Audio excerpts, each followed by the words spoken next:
My hand felt weird, tests, and this time they said, "Oh, this is different. This is your immune system actually attacking the white matter in your nerves. This is MS."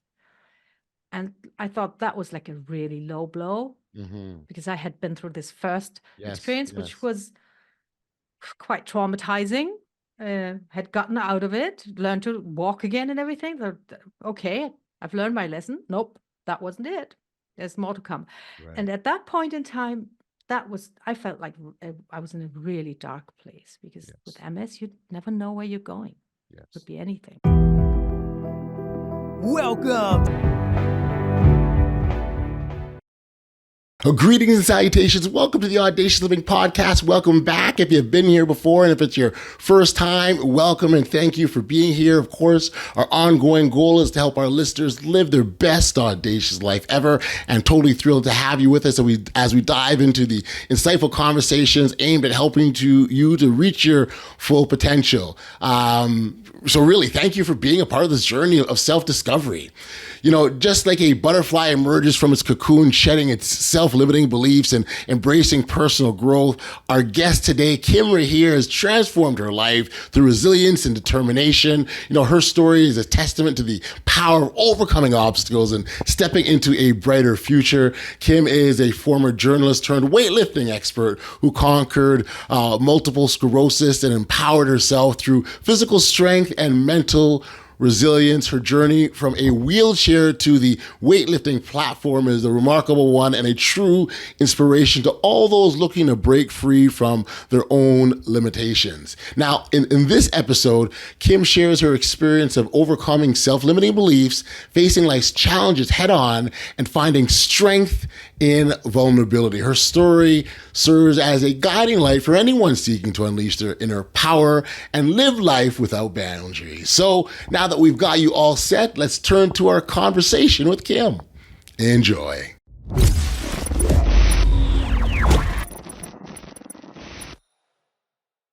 Greetings, Kim. Thank you for joining me here today on the Audacious Living Podcast. It's a pleasure to meet with you like this. So thank you for being here. Thanks, Audley. I'm really grateful for being here and looking forward to chatting with you. Oh, absolutely. You know, we spend lots of time on this podcast really encouraging individuals to live that, you know, that best audacious life. And you know, the thing that has been made very, very clear to me is that path that we take, it's our own individual journey first and foremost. And then second, on that journey, we're going to encounter all sorts of things that will perhaps knock us off course, make us change direction. You know, one time we heard the word pivot was a big word that was used a lot, and so we pivot and change and do something that was different that we didn't plan for. The important thing to understand is that is part of what the journey makes up the journey, and I really believe that, you know, the sooner we can understand that, the easier it is to move through things, right? And so, you know, you have your own pivot and changes and that you need to make in your life, going from being diagnosed with MS, multiple sclerosis, is that correct? Yes. And Yes. then turning your life around and becoming a weightlifting expert. So maybe you can fill our audiences a little bit about sort of your story and what sort of got you to this point. Yeah, I'd love to. So I used to be a journalist, loved writing stories, reporting. We lived in various countries, moving around a lot, dragging our three kids from, capital to capital.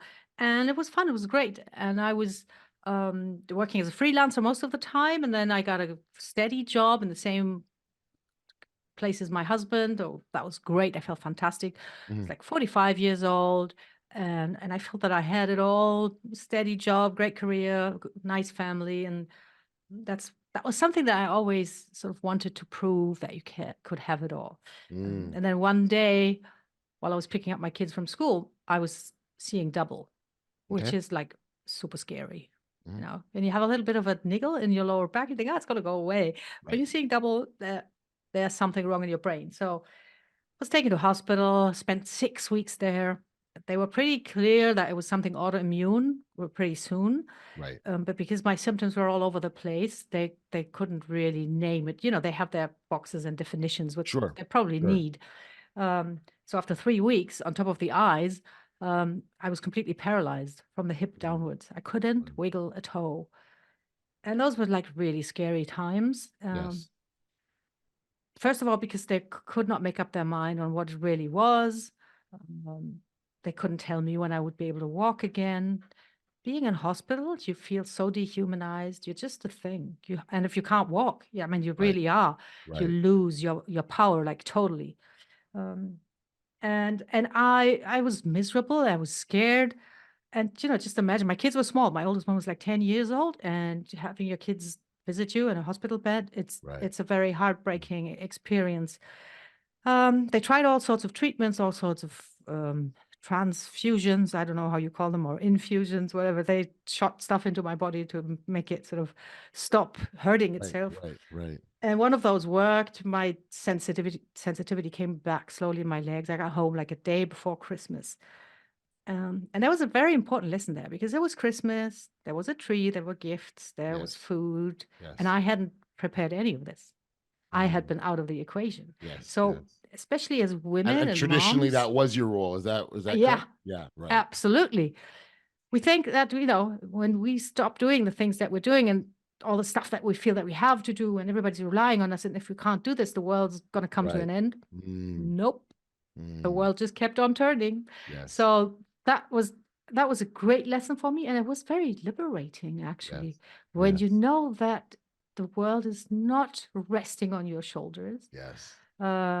It made me become so much more relaxed, and with so many things that Wow. used to get me worked up. Yep. Yep. Um, Beautiful and, lesson. and Beautiful when you lesson. can't walk for a while, you Mhm. sort of, just shift your perspective on what's really important in life. Like, is it like a grade, your kids' grades in school, or is it maybe be able to walk and cook a meal for them? So that was great lesson, but it didn't end there, because yeah, I got some treatment, and after Mhm. 2 years, I was given a clean bill of health, and I sort of got my life back. I was very emotional, cried with my husband on the phone, and it was like a fresh start. And I had learned so much, as I just said. And then Sorry, another Kim, if I year, could just yeah, sorry. go ahead.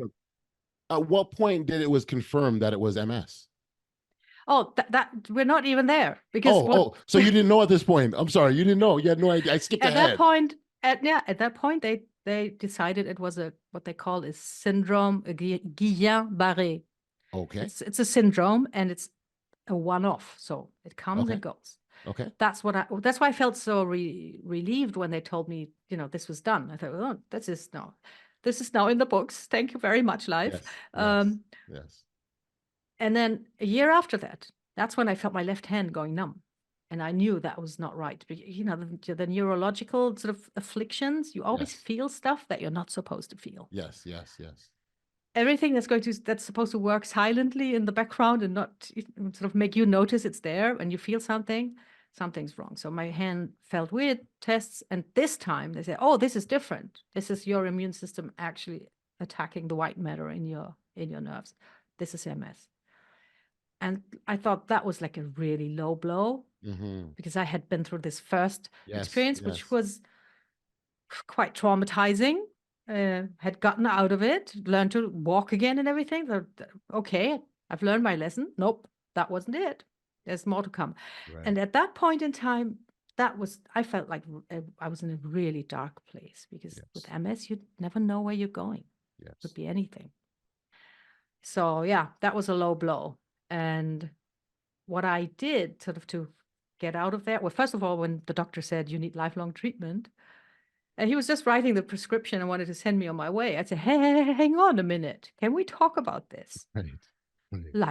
Lifelong treatment. You sure I need lifelong treatment?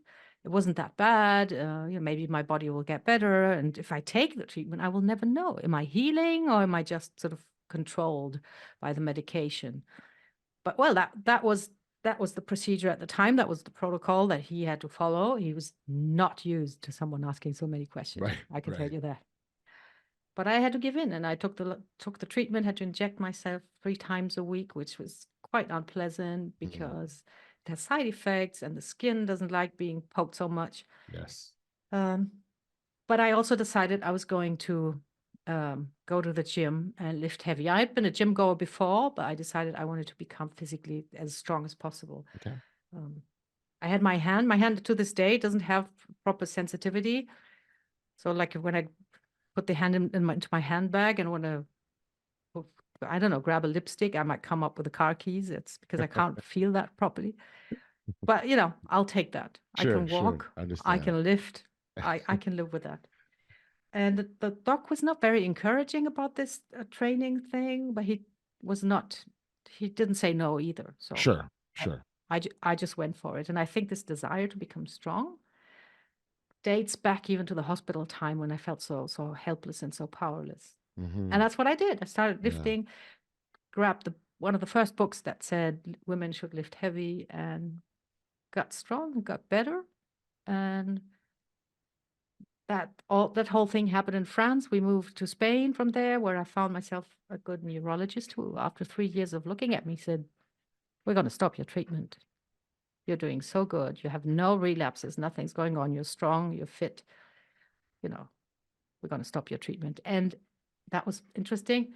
If you ever need treatment again, this is not the one that we're going to use because we're not really quite sure it's that effective. Hmm. And what was attributed to that? Just you working hard and strengthening your body? Is that the difference maker? I wish I could say that this is it because that would, sort of give so much hope to so many people. Sure, I think sure. it contributed big time. Hmm. First of all, for the physical body, it's like really crucial to be strong, to have muscle. Yes, Everything works better in a yes, muscular body. yes. But the effect it had on my mental health, I think that's the one also that Mm. helped tip the balance because you become really confident and optimistic, and it changes your look on life. You sort of carry yourself differently. And I also think, and I'm going to say that quite clearly because I don't want to make any false claims, I was probably lucky Yeah, because it didn't come back. I understand. Yeah. I'm not going to claim that you lift and MS goes away, but it helped me get out of this really dark place. I want to, and so, and by habit, I normally uh, don't approach women, ask them their age. But I think your age is very appropriate given where you were in life and what you're dealing with. Can you tell us how old you were when this sort of all, like you said, it was 45 initially, but when as you started the MS and all that came after that, how long after that was that? The MS was when I started my treatment in the year I turned 50. Okay, Uh, um, and I turned 60 last year. that's so wonderful, beautiful. Um, it's it was a lovely journey for yourself, Kim, first and foremost. And I really want to acknowledge and congratulate you because when you talked about what's going on in our minds, and our minds are so powerful. And while to this day there are some studies and tests that talk about how our mental health contributes to our physical health, it's not everyone is bought into that, right? And so for you to have bought into that and use that as a catalyst to get yourself to a better place, congratulations. And it's such a wonderful example for others to be able to see. um, how hard was it? Is it something that just kind of came natural to you, that hey, I'll just do this and become more optimistic, or was that something you had to work on? Here's what I think. I think it's a two-way connection. Hmm. So, your mental health has a huge effect on your physical health, and it's the other way around. It works too. Um, so, and I think there's like really solid research into that now. So if you think that you need your mindset to sort of help you do these things that you need to do, um, know that just doing them, like physically training and stuff, will also help you get to that mindset. Otherwise, you might get into this place where you're trapped because you think, first I need like the motivation, first I need to have the attitude, um, and then never do anything. Whereas if you think, okay, I might just do something now and see what happens. So and then you develop that attitude by doing. I think this is a crucial, really crucial sort of shift or change of perspective that many people really need to hear, because they have these assumptions about what kind of person they are. Like, I'm lazy, or I'm not athletic, or I have no discipline, or I just can't, I'm unmotivated. Yep. And that's not where you want to get stuck. And you don't have to be stuck there. You can actually Right. do something. And I think for me, it started with this desire, it was really strong. I wanted to become like physically independent. It meant so much to me after this hospital experience. Hmm. And then I realized how actually working on that made me feel. And then it becomes a virtuous cycle where, what you do makes you feel so good that you want to do Do it more. better. And then That's it gets right. better and better. And it's really something that I insist upon a lot, because we have all this imagery and these narratives of, you just have this mindset like you're a warrior and you're a fighter and Yep. you never give up, and that sort of excludes many people from tapping into this because they think, oh yeah, no, that's not me. That's for them. Yeah, but Right. you can become that person by doing stuff. Yeah, no, and for me, action is always a big thing because you can build on your actions, and Yes, you build on it, it gets better, and then you do more, and it gets better, and the next thing you achieve these huge leaps that you didn't think possible, and I truly think that life gets better the better it gets. Because you keep adding on, you keep building on, and in that process of adding on and building, your confidence, your certainly your level of intelligence also increases, your perspective gets widened. There's all sorts of benefits by continue to take that action, as opposed to just being like, oh, it's not for me, it's for the other person, and not do anything. And it's easy for people to do that. And I don't judge anyone because they're not doing anything. I'm only saying there's more benefits by doing something. absolutely, absolutely. um, I hear so often, I'm just not motivated. And like motivation, I see it like it's like a mood. Mhm. You don't want Mhm. to build sort of your health and your happiness and your lifestyle on your mood. Are you going to Right. say, okay, I'm going to eat right the day that I feel happy, and all the other days I'm just going to no? And it's the same with being motivated. Motivation follows action, just like you said. And then the trick also is to make that, and that's what I use in my work a lot. Make that action small. Yes. Make it unintimidating, make it totally doable, make it like really so small that you think this is so ridiculously small, it can't really make a difference. Anything that's too big of a change Hmm. or too big of an effort, um, it's going to make it really hard to start with that action, to get the ball rolling. It's like a snowball. You start small and you make it bigger and bigger.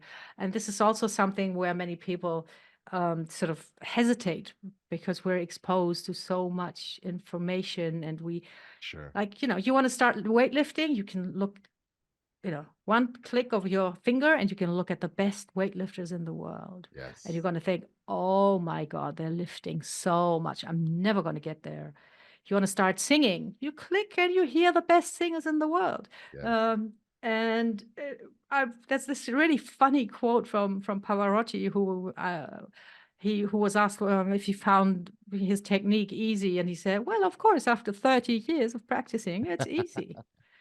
True. So this is a danger, that we're exposed to people who do everything so perfectly, and we think, oh, we're never going to get there. We want to start small. Yeah, that's it. And the reality is we don't see the quiet hours when the work was, when we weren't hitting the right notes, or we weren't lifting the weights that we wanted to.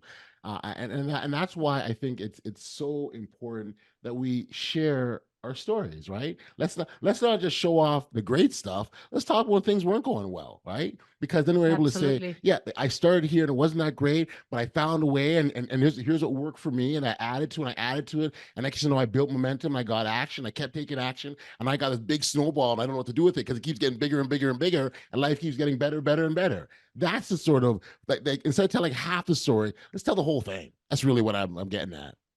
Absolutely. Absolutely. And I think um, it can be like really inspiring, uh, like someone like me. And for me, this was just my path and my journey. It took me a while to realize, when I looked back, what a big leap that actually was, Yes, because yeah, it didn't feel like a leap. It feels that's like right. just one step after the Absolutely. other. Absolutely. So let's I think it's important when we talk about that big leap that you became like a weightlifting champion. Let's be clear. Like this isn't, I don't want to forget that part of the story, because that's again, from that first step to now you're a champion. Talk about that, and how that happened for you.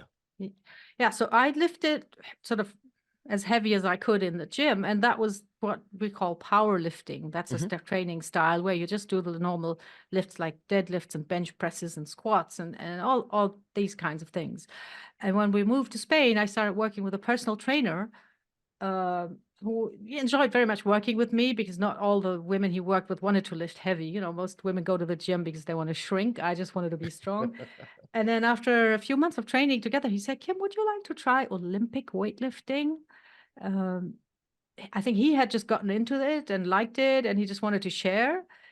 And I'll tell you, the memories I had of Olympic weightlifting was from watching TV with my dad as a kid, where we watched the Olympic Games. Yes. And the weightlifters, they are the guys with the ridiculous leotards and the Yes. huge pot bellies, like hairy, strong beasts, and they would like be really strong and lift a lot. But they look kind of weird for a girl.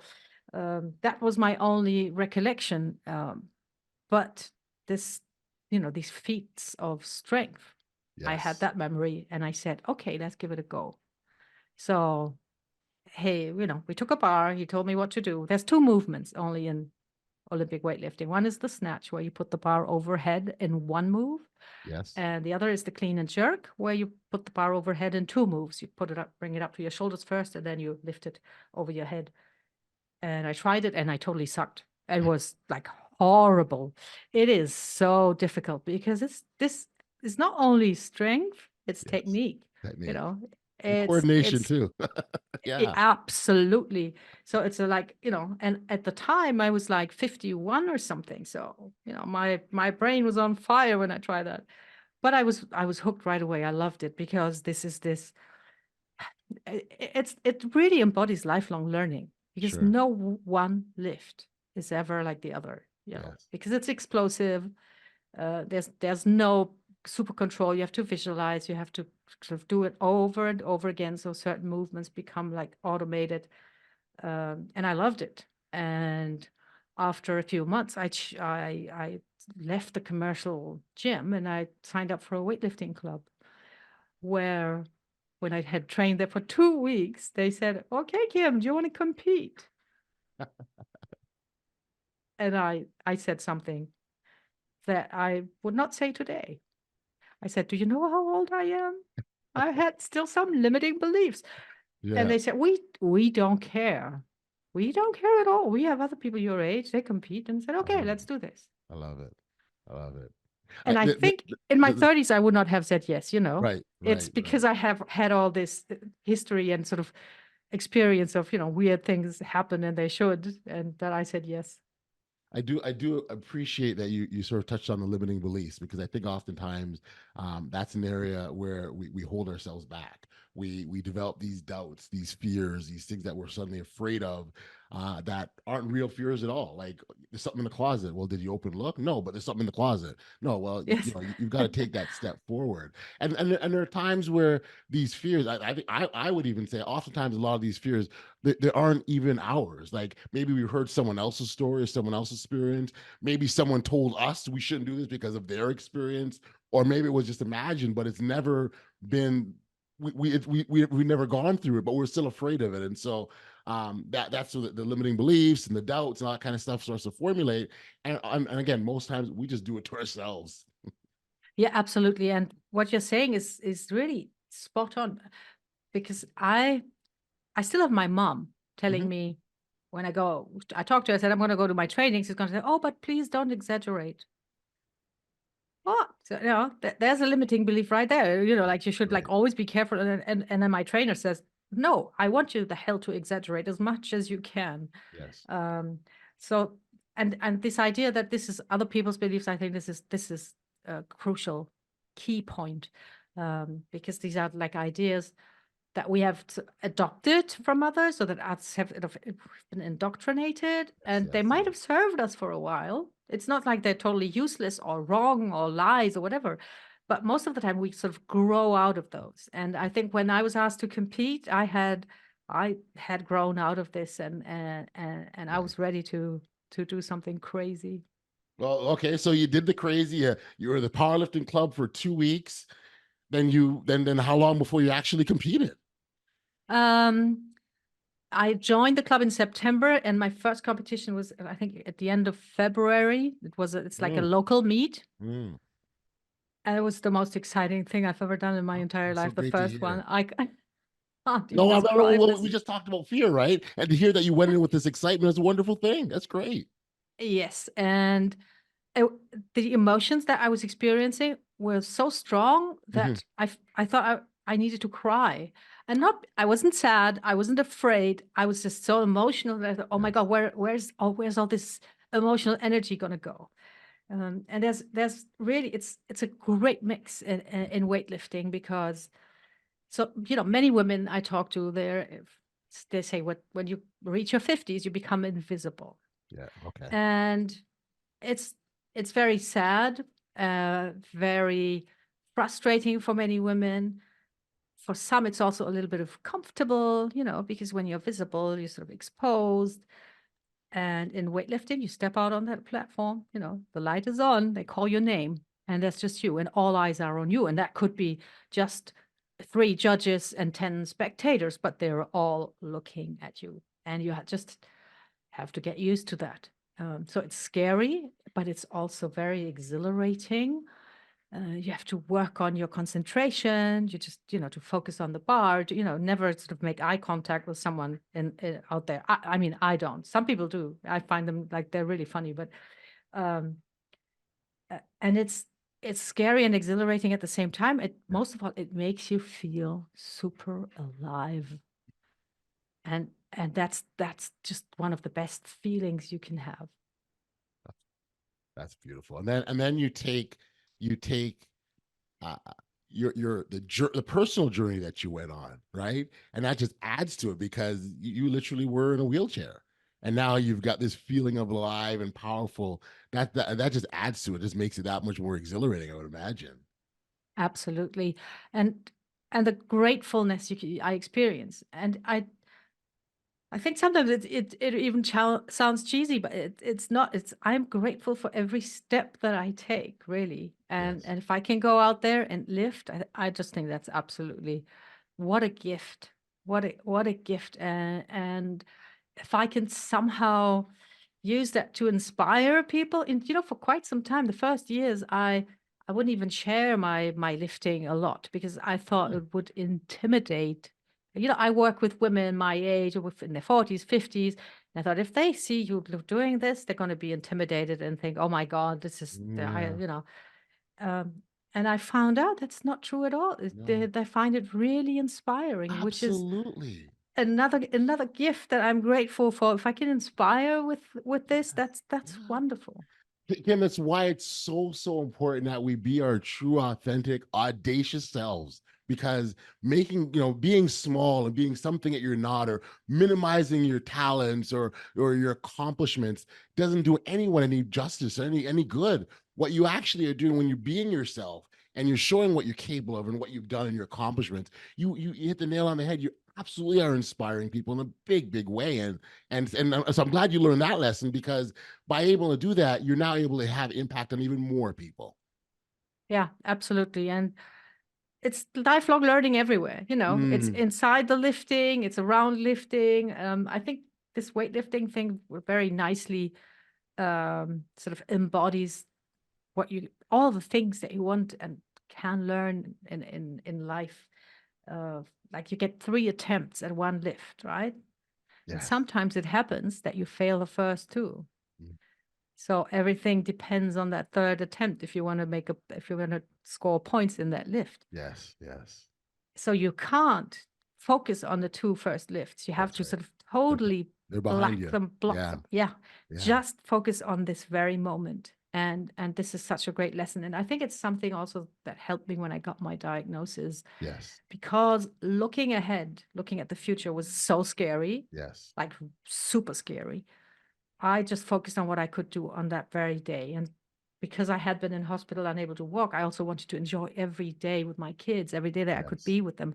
And I really managed and learned to focus on today, on what I can do right now. Um, and that's all we only ever have.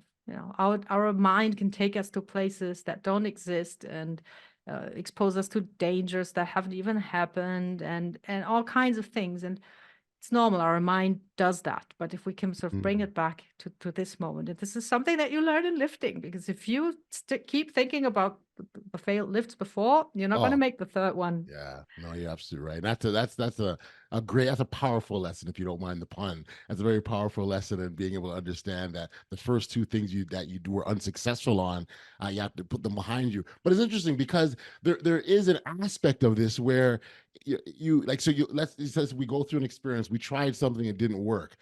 We can say we failed, or we can say, we gain knowledge to help us for the next attempt. So it's funny, like you want to put them behind you, but at the same time you can still take from that to use moving forward. And I think however we view it, we still have to understand that it doesn't end because you didn't hit the mark the very, very first time. It's not over, right? No, it's never over. My favorite song, by the way, is from Rocky, and it's called "Far From Over," uh, and it's like got this like forward momentum, and it yes. pushes you, and it's never over. And I think it's very important for me to.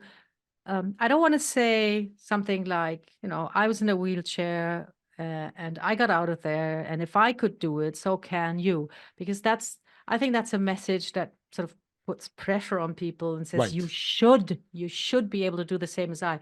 Right. And I don't like that.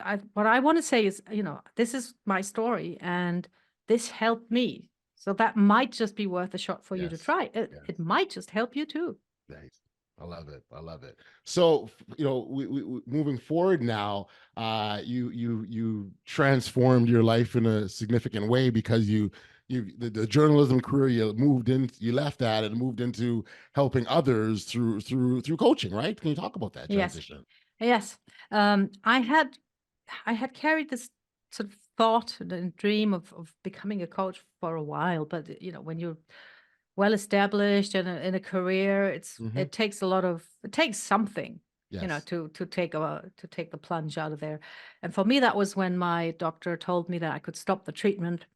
Uh, and I had this thought that maybe I was on to something. Maybe I had done something that could help others, and maybe this was sort of the sign that I needed to change change careers, and did all the things you need to do, all the certificates and I don't know, CPR classes and everything that you need to become a personal trainer and then an online coach.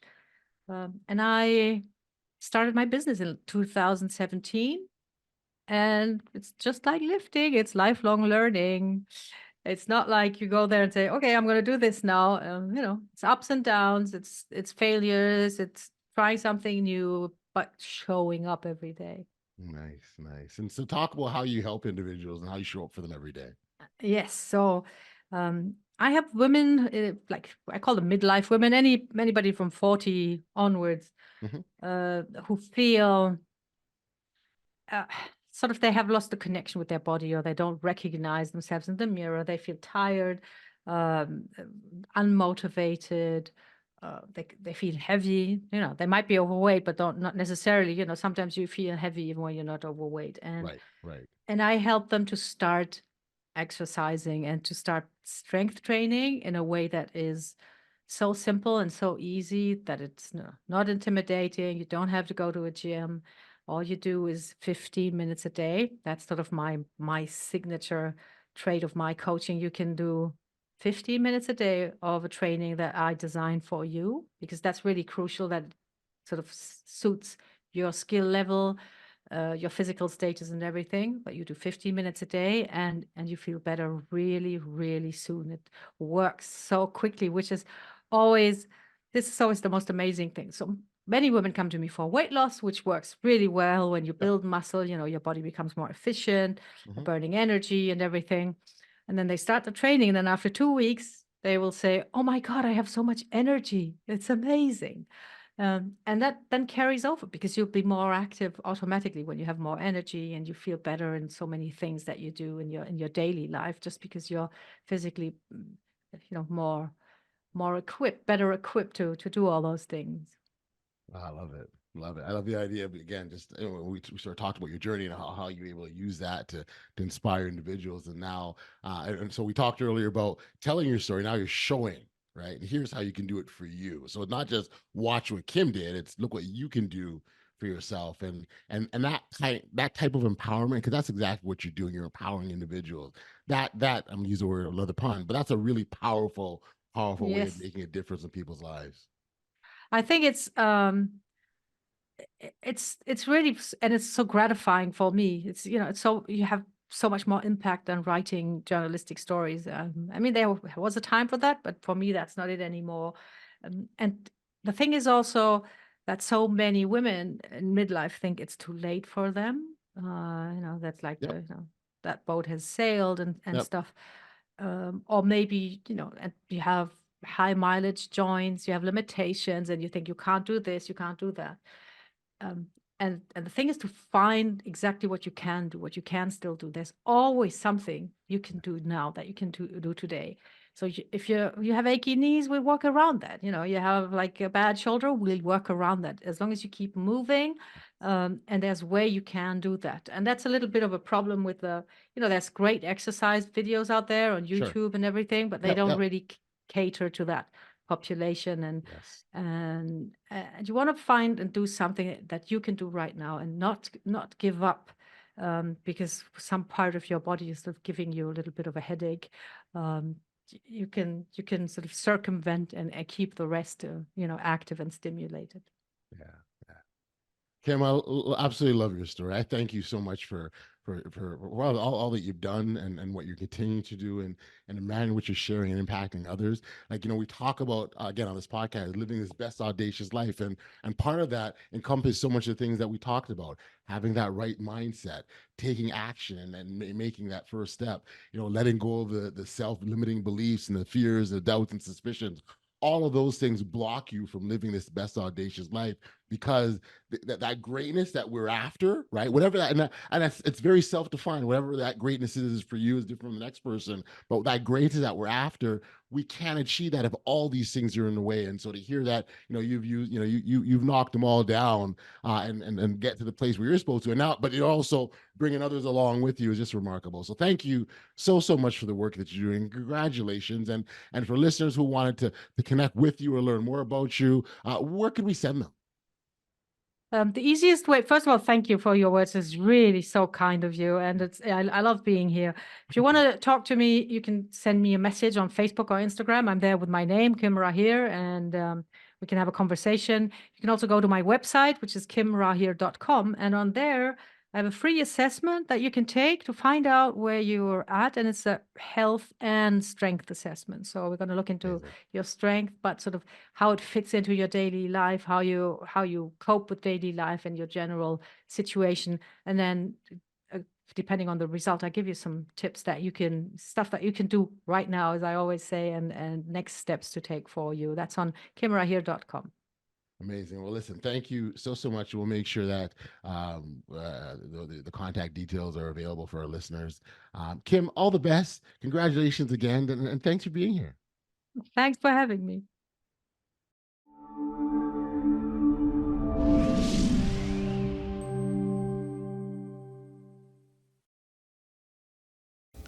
Back way here on the podcast, and Kim's journey reminds us that no obstacle is insurmountable, and every setback is an opportunity for growth. By embracing change, facing our fears, and taking small steps every day, we can redefine our limits and create a life filled with courage, resilience, and audacity. Now, if you were inspired by Kim's story and want to learn more about her transformative journey, I'd encourage you to check out the show notes below for the contact details. You can reach out to Kim directly to gain valuable insights and guidance on your own path to personal empowerment. As a special, Kim is offering personalized coaching sessions for those looking to kickstart their journey to a healthier, stronger self. I'd encourage you to take advantage of this opportunity to work with Kim and unlock your full potential. You never know what could happen. Now, as we wrap up today's episode, I'd also encourage you to like, follow, subscribe, and share to the Audacious Living podcast if you haven't already done so, because that's how we continue to spread this message of empowerment and growth. Thank you for being a part of our community, and remember that the audacious life you've always dreamed of is within your reach. Until next time, stay safe, be kind, show love to one another, and be audacious.